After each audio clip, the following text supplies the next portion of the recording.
অহংকার, এই শব্দটা সবাই শুনেছেন।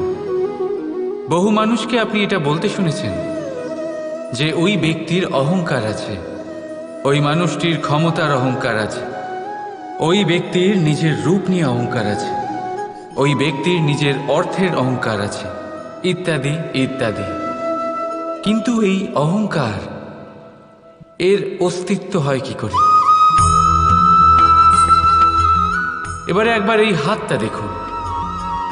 যদি এই হাতের 5 আঙুল উঠে দাঁড়ায়, আশীর্বাদ। আর যদি এই হাতের 5টা আঙুল একসাথে মুঠো হয়ে যায়, শক্তি, সংকটের বিরুদ্ধে ঢাল। কিন্তু এই একটা আঙুল সংকটের কারণ হয়ে দাঁড়াতে পারে। এই একটা আঙুল শত্রুকে আহ্বান জানায়। এবার অহংকার বলে এই শব্দটাই দেখে নিন। আমাদের থেকে আলাদা হয়ে গেলে হয় অহং। অহং অর্থাৎ ব্যক্তির মনে হয় যে সে আপনদের থেকে, নিজের বন্ধুদের এবং সঙ্গীদের থেকে, নিজের পরিবারের থেকে অনেক উপরে, অনেক শ্রেষ্ঠতর সে। কিন্তু মনে রাখবেন, এই অহংকার কোনো ব্যক্তির অস্তিত্বের বিনাশের প্রথম ধাপ। তাই ঝেড়ে ফেলে দিন এই অহংকারকে, আর বিশ্বাস করুন আমাদের ওপর, কারণ তখনই আপনি শান্তি পাবেন। আর সেই শান্তির সাথেই বলে উঠবেন, রাধা রাধা। এই মুখ তো দেখতে পাচ্ছেন আপনারা, শুভ্র, সাদা, উজ্জ্বল। আর এটা এরকমই রাখার জন্য আমরা কি না করে থাকি। এটা এরকমই কোনো রেশমের কাপড়ে আমরা জড়িয়ে রাখি, কোনো এক কৌটোয় ভালো করে বন্ধ করে রাখি। কেন? যাতে এতে একটা আঁচড়ও না লাগে, যাতে এই মুক্ত না ভাঙে, কারণ এটা অমূল্য। ঠিক সেই রকমই এই দুধ যাতে না কাটে, তাই আমরা এটা গরম করে রাখি। গ্রীষ্মকালে আমরা এটা শীতল জলে রেখে দিই, কারণ এটা অমূল্য। এই দুটোই বড়ই অমূল্য, তাই আমরা এগুলো সামলে রাখি। দুধ আমাদের শরীরের অনেক পুষ্টি দেয়, সেই শরীরেরই সৌন্দর্য বাড়ায় এই মুক্ত। এবার মুক্ত আর দুধের মতোই হয় আমাদের আপনজনদের মন। এটাও আমাদের সামনে রাখা উচিত, এটার রক্ষাও আমাদের করা উচিত। মিষ্টি কথা, স্নেহ আর ভালো ব্যবহারের দ্বারা এগুলি সামনে রাখুন। কারণ যেভাবে একবার দুধ কেটে গেলে তাকে আর কোনোভাবেই ঠিক করা যায় না, আর একবার যদি মুক্ত ভেঙে যায়, যাই করুন না কেন তাকে আর জোড়া দেওয়া যায় না। ঠিক সেইভাবেই একবার যদি মনে ফাটল ধরে যায়, তাকে আগের অবস্থায় ফিরিয়ে নিয়ে যাওয়া অত্যন্ত কঠিন হয়ে দাঁড়ায়। মনের মতামতে ভেদাভেদ হতেই পারে, কিন্তু মনের ভেদাভেদ হওয়া উচিত নয়। সেই জন্য একে অপরের মনকে সামলে রাখো, কারণ তা অত্যন্ত অমূল্য। রাধা রাধা। রাধার এই হার হঠাৎ করে ছিঁড়ে গেল, সমস্ত মুক্ত পড়ে গেল। রাধা আমাকে বলল যে এই হার তার খুব প্রিয়, এই মুক্ত অমূল্য, তার জন্য বিশেষ। যখন রাধার জন্য বিশেষ, তখন আমি শুরু করে দিলাম এই হার ঠিক করতে। প্রথমে অনেক সময় লাগলো এই মুক্ত খুঁজতে গিয়ে, আর তারপর আরো সময় লেগে যাচ্ছে এই হারে এই মুক্ত পড়াতে গিয়ে। ঠিক আছে, এবারে আপনারা নিশ্চয়ই ভাবছেন এর জায়গায় আমি নতুন কোনো হার কেন নিয়ে এলাম।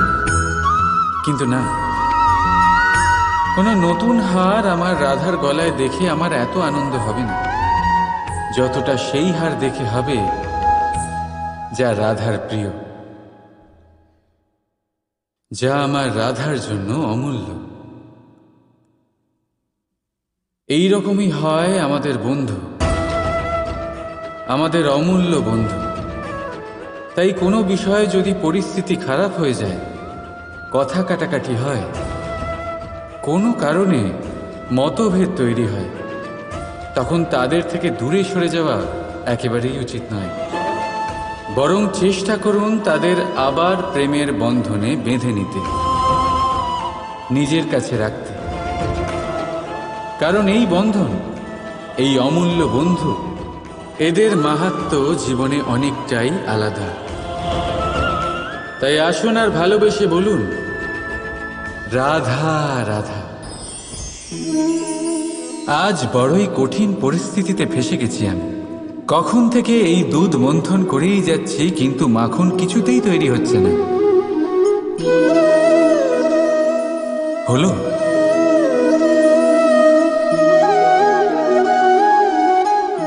এই দুধ তো কেটে গেছে, এবার কি হবে?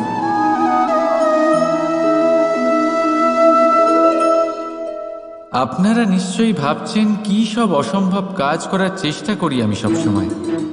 দেখুন, দুধ কেটে গেছে মানে তা দিয়ে আর মাখন হবে না।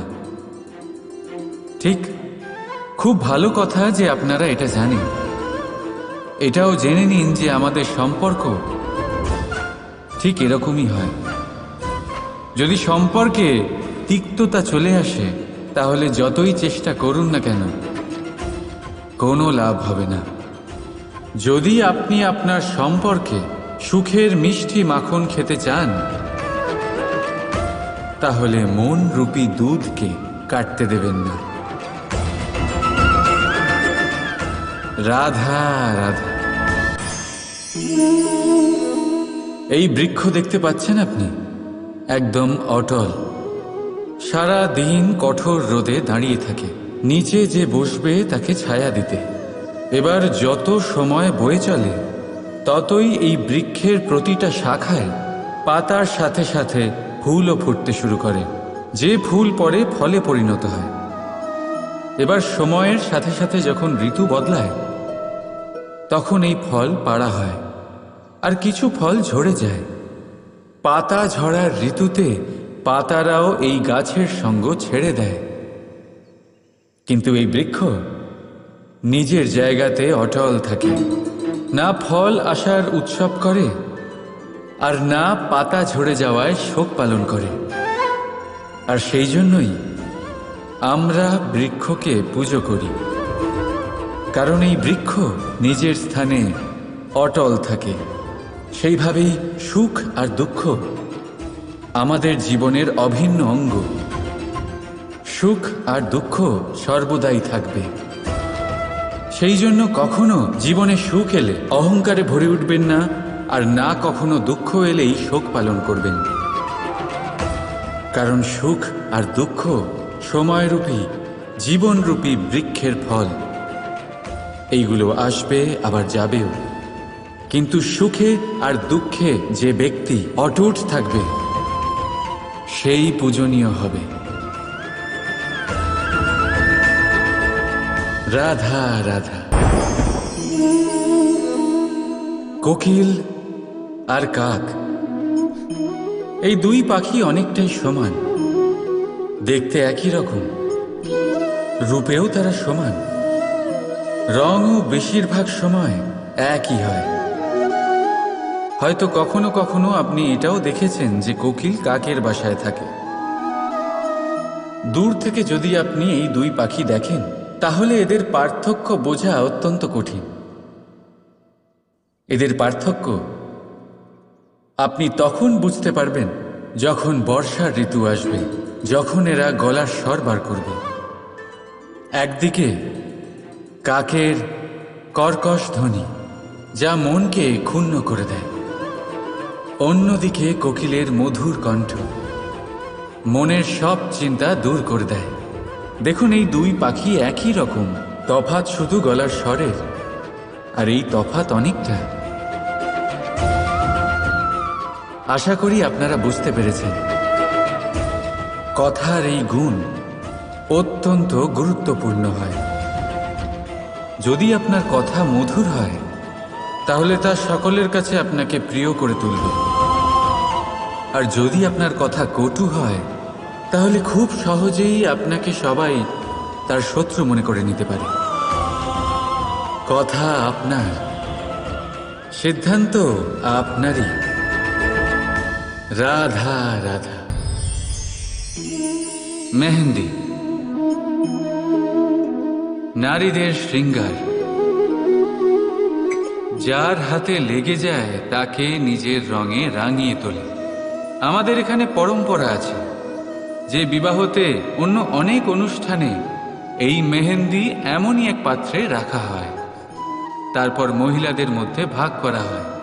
কিন্তু আপনি কি জানেন যে এই মেহেন্দির রং সবচেয়ে বেশি কার হাতে লাগে? এই মেহেন্দির রং সবচেয়ে বেশি তার হাতেই লাগে যিনি এই মেহেন্দি সবার মধ্যে বিতরণ করেন।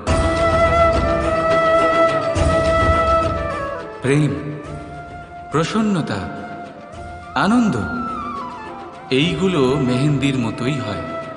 যত অন্যদের মধ্যে বিতরণ করবেন ততই নিজের উপরে লাগতে থাকবে। তাই যদি আপনি জীবনে প্রসন্নতা পেতে চান তাহলে নিজের প্রসন্নতা আগে সবার মধ্যে বিতরণ করুন, যেমন সেই হাত যা মেহেন্দি বিতরণ করছিল। নিজের সুখ, নিজের বৈভব, নিজের প্রেম সবার মধ্যে বিতরণ করুন। দেখবেন আপনার জীবনে কখনোই এগুলো কম পড়বে না। রাধা রাধা।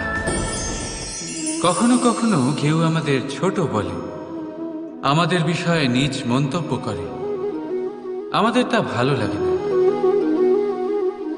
আমরা সেটা অপমান মনে করি, নিরাশ হয়ে যাই, অসুস্থ হয়ে পড়ি। কিন্তু এর কোনো প্রয়োজন নেই। এবার আমাকেই দেখুন, কেউ আমাকে মুরলীধর বলে ডাকে, আবার কেউ আমাকে বলে ছলবাজ, কেউ আমাকে নন্দের আনন্দ বলে, আবার কেউ আমাকে মাখন চোর। এবারে বলুন, আমার নামের সামনে চোর বসিয়ে দিলে আপনার প্রেম কি আমার জন্য কমে যাবে? এটাই আমি বোঝাতে চাই। কারোর কিছু বলে দেওয়াতে সেই প্রেমের কোনো ক্ষতি হয় না, কারণ আপনার প্রেম আমার প্রতি আছে আমার স্বভাবের জন্য, আমার কর্মের জন্য, আমার ব্যক্তিত্বের কারণে।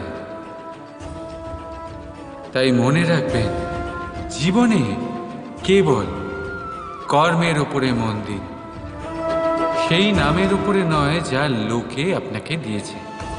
কারণ এই কর্ম এটাই গুরুত্বপূর্ণ। ব্যর্থ হচ্ছে এই নাম। রাধা রাধা। এই হলো তলোয়ার, সব কিছু কাটতে পারে, এতটা ধার আছে এতে। শত্রুর বিনাশ করতে সক্ষম। আর অন্যদিকে এই ঢাল যে কোনো প্রহার সহ্য করতে সক্ষম। শত্রুর থেকে রক্ষার ঢাল, সুরক্ষার দেওয়াল এটা। এই দুইয়েরই কাজ আলাদা, এই দুইয়ের উদ্দেশ্যও আলাদা, কিন্তু এই দুইয়ের মূল সেই একই। দুটোই তৈরি লোহা দিয়ে। লোহার অংশ দিয়ে তৈরি এই তলোয়ার, লোহার অংশ দিয়ে তৈরি এই ঢাল। তলোয়ারের প্রধান কাজ হলো প্রহার, ঢালের কাজ হলো বাঁচানো। পার্থক্য কোথায়? পার্থক্য কেবল চিন্তাধারায়। চিন্তাধারা, এই চিন্তাধারাই তাই যা সত্য হয়ে সামনে আসে। কোনো বস্তু কোনো মানুষকে সুখী করতে পারে না, কিন্তু চিন্তাধারা মানুষের ব্যক্তিত্ব তৈরি করে। হয় আপনি এই বস্তুর ব্যবহার এই সংসারকে নাশ করার জন্য করুন, আর নয় এই বস্তুর ব্যবহার আপনি উদ্ধার করার জন্য করুন। সিদ্ধান্ত আপনার। কিন্তু আমি এটা মনে করি, এটাই আমার ভাবনা, যে আসুন না এই চিন্তাধারাকে আমরা প্রেমের সাথে মিলিয়ে দিই। আসুন না এই চিন্তাধারায় প্রেমকে যুক্ত করি। দেখবেন হয়তো এই প্রেমই সত্য হয়ে আপনার সামনে উদয় হবে। রাধা রাধা। এই জলধারা দেখছেন আপনি? এই ধারাকে সাগরের সাথে মিশে যেতে হলে ওপর থেকে নিচে বইতেই হবে। যে জল নিচের দিকে বইতে চায় না, ওপরে উঠতে চায়, সে বাষ্প হয়ে নিজের অস্তিত্বই হারিয়ে ফেলে। ঠিক সেইভাবেই যে এই জল পান করার ইচ্ছে প্রকাশ করে, তাকে নিজের মাথা নত করে নিজের 2 হাত পেতে সেই জল পান করতে হবে। যে মাথা নত না করে এই জল পান করতে চায়, তাকে তৃষ্ণার্ত হয়েই ফিরতে হবে। এবার এই ভুল করেন সেই সব মানুষ যারা প্রেম পাওয়ার মনে ইচ্ছে রাখেন, সেসব মানুষ যারা প্রেম পেতে তো চান, কিন্তু প্রেমের সম্মুখে মাথা নত করতে চান না। এই সম্ভব নয়। যদি আপনি সত্যি প্রেম পেতে চান, তাহলে তার সম্মুখে নত হতে হবে, সম্পূর্ণভাবে সমর্পণ করতেই হবে, তবেই পাবেন এই প্রেম। তাই মনে রাখবেন, প্রেমের এই মিষ্টি জল পান করার জন্য আপনাকে এই জল শ্রদ্ধা আর স্নেহের সাথে পান করতে হবে। রাধা রাধা। কাল, কথায় আছে কালের থেকে বড় কিছুই হয় না। যে কেউ এই সংসারে আসে, তাকে কালের গ্রাসে পড়তেই হয়। কাঙালেরও অন্ত হয়, আবার রাজারও অন্ত হয়। আমাদের মৃত্যুশয্যা থেকে রক্ষা করে যে চিকিৎসা, তাও একদিন না একদিন বিফলে চলে যায়। কাল সবাইকে মাটিতে মিশিয়ে দেয়। এই কাল, কখনো ভেবেছেন এমন কি কিছু আছে যা কালের থেকেও বড়? এমন কি কিছু আছে যাকে কালের অন্ধকারও গ্রাস করতে পারে না? আছে, আর তা হলো প্রেম।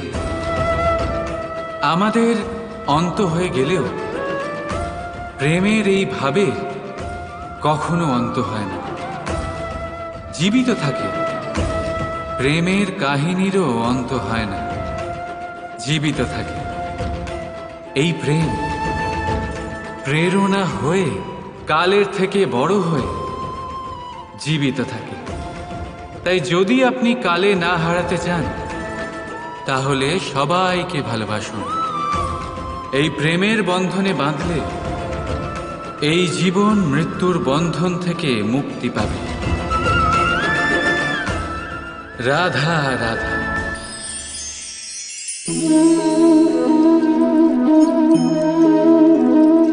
আসুন,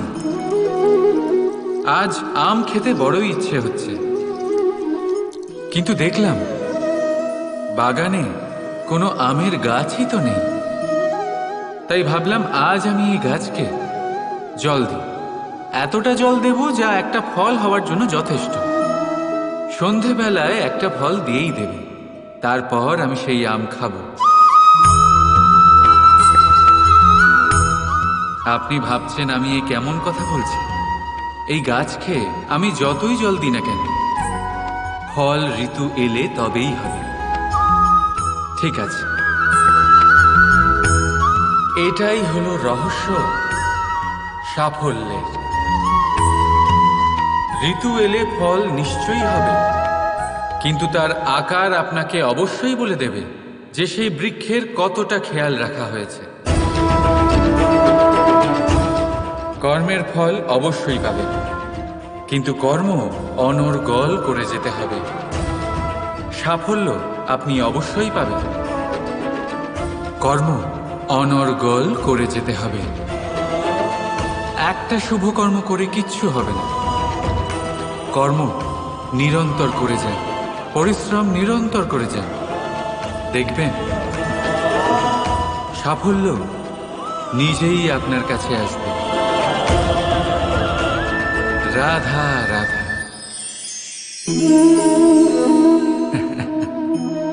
ঘাসের কণা কত ছোট, কত হালকা, এত অবলা যে একে নিয়ে বাগধারা হয়। কিন্তু ভাবুন, যদি এই ঘাসের কণা হাওয়ায় উড়ে এসে আপনার চোখে পড়ে, ভয়ঙ্কর কষ্ট হবে আপনার চোখে। ভাবুন, যদি এই কণা আগুনের ফুলকি হয়ে জ্বলে ওঠে, সমস্ত জঙ্গল পুড়িয়ে ছারখার করতে পারে। এই ছোট ঘাসের কণা। তাই মনে রাখবেন, জীবনে কারোর আকার দিয়ে বিচার করবেন না, আর কখনো নিজের ছোট হওয়া নিয়ে কষ্ট পাবেন না। কারণ ছোট অস্তিত্ব সময় হলে বড় বড় অস্তিত্বকে সমাপ্ত করে দিতে পারে। তাই নিজের থেকে বড়দের সামনে কখনো নিজেকে ছোট মনে করবেন না, আর নিজের থেকে দুর্বলদের কখনো অপমান করবেন না। যে যেমনই হোক, সে তেমনই সুন্দর। এই রচনার সম্মান করতে শিখুন। রাধা রাধা। জপের এই মালা আপনি অনেকের কাছেই দেখে থাকবেন। তারা মালা জপ করে যান, ঈশ্বরকে স্মরণ করতেই থাকেন, আর প্রতিটা জপ করা পুঁতির সাথে একটা পুণ্য অর্জন করেন। কিন্তু এটাই কি সবার সাথে হয়?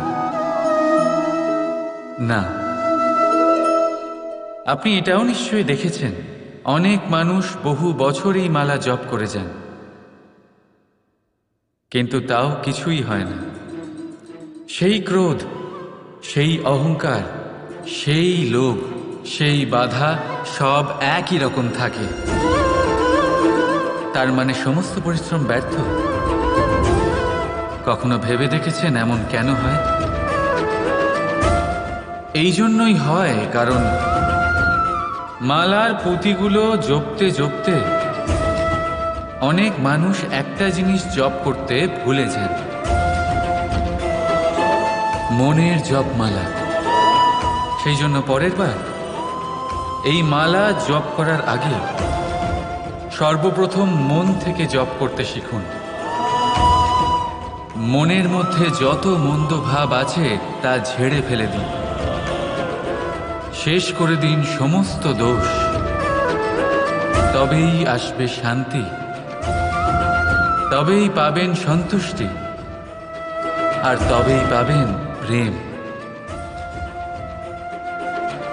রাধা রাধা।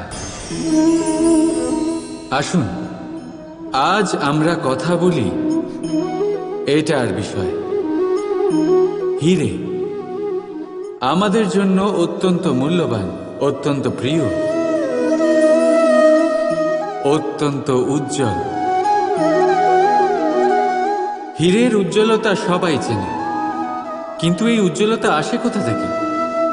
অন্য কোনো হীরে দিয়ে এই হীরে পালিশ করা হয়, তবেই এটা সম্ভব হয়। কি ভালো ব্যাপার! নিজেই নিজেকে পালিশ করো আর নিজেকে আরো উজ্জ্বল করে তোলো। এবারে ভেবে দেখো, কখনো কাদা দিয়ে কি কাদা পরিষ্কার করা সম্ভব? না। তার জন্য আপনার প্রয়োজন পড়বে পরিষ্কার জল। ঠিক সেইভাবেই শুভর দ্বারা শুভকে আরো অনেক শুভ করে তোলা যায়, কিন্তু মন্দ দিয়ে মন্দ শোধন করা যায় না। সবার আগে নিজের মন পরিষ্কার করুন, মনকে শুদ্ধ করুন, তারপর সেই দৃষ্টি দিয়ে এই সংসারকে দেখুন। এই সংসার আপনা থেকেই শুদ্ধ মনে হবে। যদি কারোর মধ্যে দোষ দেখেন, তাহলে শুভ কর্ম করে তার দোষ দূর করার চেষ্টা করুন, তাকে সাহায্য করুন। তার মধ্যে দোষ দেখে নিজের মনকে বিকারগ্রস্ত করবেন না, কারণ আপনি হীরে। অন্য কোনো হীরে পালিশ করতে সাহায্য করুন, ভালো লাগবে। রাধা রাধা।